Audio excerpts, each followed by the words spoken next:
We are constantly bombarded by the expression in the tradition of the Arabs about almost any subject imaginable.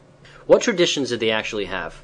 The Muhammadan Arabs, followed by the millions who were forced to convert to Muhammadan Islam, have been able, through 1400 years of domination and subjugation of other peoples, to perpetuate many historical, theological, and linguistic falsehoods that they succeeded enormously in deceiving humanity with about their actual traditions and achievements. They have been and continue to beguile most human beings, whether so-called believers or unbelievers, into accepting the following unsubstantiated and totally uncorroborated falsehoods as facts.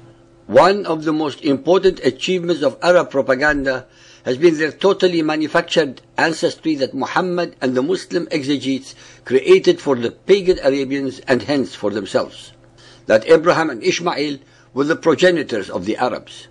That the pagan Arabs knew the story of the migration of Hagar and Ishmael to Arabia. That the foundations of the Kaaba was built by them as the first house of Allah. That the Kaaba was actually the first temple of Allah preceding that of the Temple of Solomon. That the earliest descendants of Ishmael knew about monotheism but turned pagan over the centuries. That it was Ishmael who was to be sacrificed by Abraham and not Isaac.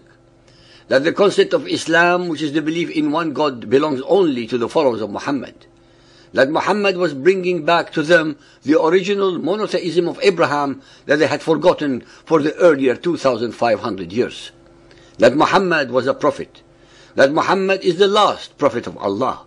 That Muhammad was the victim of repeated aggression and not the other way around. That Muhammad was the representation of the most perfect male human being to be emulated to the letter by his male followers. That Muhammadans conquered other peoples in self-defense. That they treated their minorities with justice and fairness. That they brought civilization and knowledge to the conquered peoples.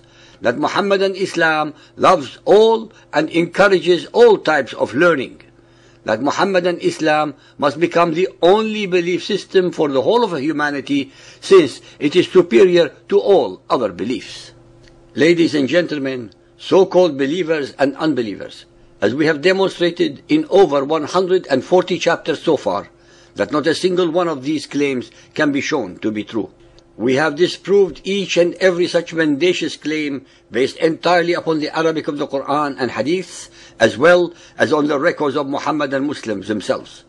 I am able to address, in the sequence I have recited them yet again, only the most important claims due to our time restraints, while the others you can listen to in our earlier chapters. There exists no oral tradition among the pagan Arabs mentioning their knowledge of their lineage to either Abraham or Ishmael.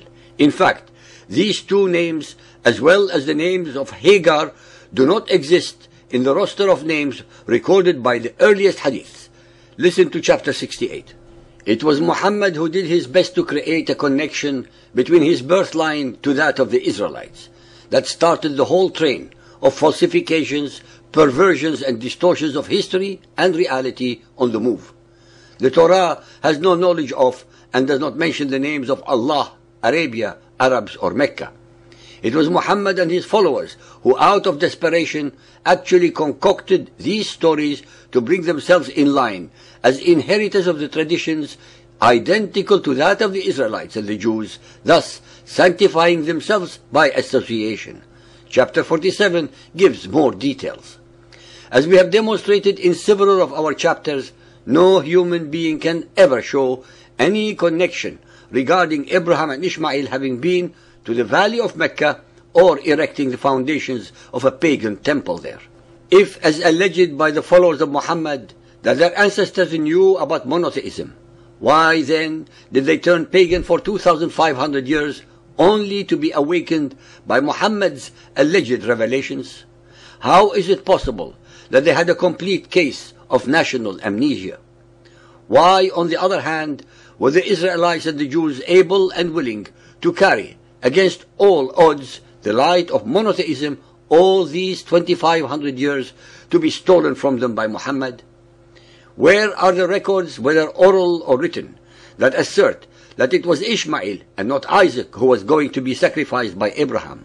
Listen to chapter 49. If Muhammad were a prophet, what then did he prophesy? Especially since the Arabic of the Quran asserts that he did not have to, and hence he did not. Our chapter 9 addresses this issue. As we have shown in our chapter 28, the word used in the Quran, khatam, was deliberately mistranslated and misrepresented to mean last, which its original meaning is to authenticate. In numerous chapters and based entirely on his biography and the hadiths, we have destroyed the myth of Muhammad's perfection, that he was without a shadow of a doubt a hate-mongerer, a warmongerer, a racist, a pathological liar, a sexual predator upon young women, a coward, a mass murderer, and in one word, an ungodly creature. It was Muhammad who attacked and insulted the religion and beliefs of his own tribe of Quraysh in the first place. It was he who consigned all of their so-called unbelieving ancestors to eternal tortures in hell. By any standard of logic and morality, he was the aggressor. This methodology of aggression was later visited upon all of the pagan Arabs, the Judaized Arabs, and last but not least, the Christian Arabs. All the above were the aboriginal and natives of Arabia and not foreigners. They had lived in relative harmony for centuries until Muhammad's rise. It was Muhammad and his followers who finally eradicated by slaughter, forced conversion, enslavement or exile most of the Judaized Arabs and all of the Christian Arabs from the Arabian Peninsula, their homeland. After his followers had finished subjugating Arabia, they turned their attention towards other countries to conquer, subjugate, slaughter, convert and enslave, from modern Iraq to India and China, from Syria to Egypt and the whole of North Africa, from Spain to Italy, from Iran to Armenia. Each and every one of these conquests was not in self-defense, as they falsely claim, but purely based upon aggression and plunder. It is a blatant and demonstrable lie that the Arabs brought any civilizing influence to any of their conquered peoples. In fact and reality, it was the other way around. There was no civilization in the Arabia of Muhammad's time to speak of. There was no central authority, no unifying king, no administration, no writing, no documentation, no unified army. In short, nothing whatsoever that can characterize the Arabs as a civilization.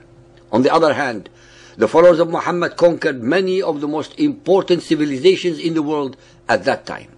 The Byzantine Christians, the Sassanid Persian Zoroastrians, the Coptic Egyptians, the Hindu Indians, and the Chinese. It was from among the converts to Muhammadan Islam, of these conquered peoples, that the most important luminaries in science, philosophy, and literature came to the forefront of the world scene. Very few of them were of pure Arab stock. Our chapter 21. As we have demonstrated in several chapters, and especially chapter 69, that the word ilm, meaning knowledge, pertained only to the science of religion and not to the general sciences that we are deliberately but falsely led to believe by the followers of Muhammad. We have also demonstrated the obscene degree of intolerance that fundamentalist Muhammadan Islam harbors against all those who do not believe as they do, 80% of humanity, all so-called unbelievers, all Christians, Hindus, Buddhists, animists, Sikhs, Jews, Baha'is, etc., etc. In summation, ladies and gentlemen, fundamentalist Muhammadan Islam was and still is the greatest threat to human civilization, human freedom, human dignity, human happiness, and human progress. These, ladies and gentlemen, are not statements of hate or anger, but are statements based entirely upon the records of Muhammadan Islam, upon what we see them do all over the world in the name of Allah, Muhammad, or Islam, and upon their own public declarations in all forms of their news media, their school curriculums, and their Friday preaching in every mosque on the planet. Nothing we assert in our chapters or our domain is either top secret or unavailable to every human being at the click of a mouse.